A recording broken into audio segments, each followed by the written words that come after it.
Joo, meillä on tässä Mitsubishissa semmoinen pieni ongelma, että me ei nyt tätä pystytä tankkaamaan. Ja tankki on tyhjä ja me pitää nyt tehdä, mistä me voidaan, niin että me saadaan tää, että me pystytään tankkaamaan.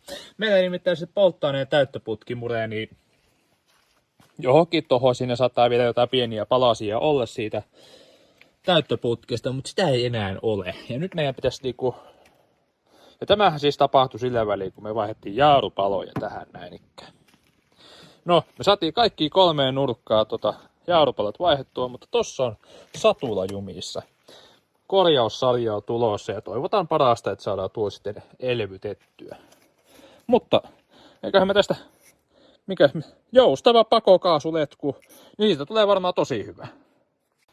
Tää on nyt se se, mihin tulee se korkki. Niin mä nyt sitten sen pelastin siitä ja sitten hitsaan tuommoisen pätkän, mitä löytyi, mihin saa sitten sen putken sitten klemmarilla laitettua kiinni, niin hitsaan sen tuohon kiinni niin ikään ja voitelen sitten niin helvetin hyvin öljyllä sitten, että pysyisi edes hetken kasassa.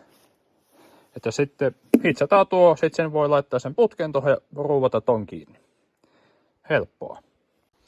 Joo, tossa äkkiä vetäisi hitsillä ja vähän öljyä dippasin siihen niin ikään, että jos se nyt olevinnaan ruoste suojaisi sitä, ainakin toivottaa. Ja nyt tohon saadaan sitten klemmari tohon noin ikään ja putki tohon noin ikään ja sittenhän on helvetin hyvä.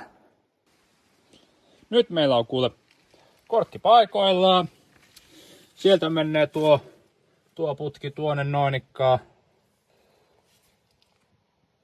Liittyy siellä. Sieltä tuli todella hyvä. Sitten vaan polttoaineasemalle testaamaan.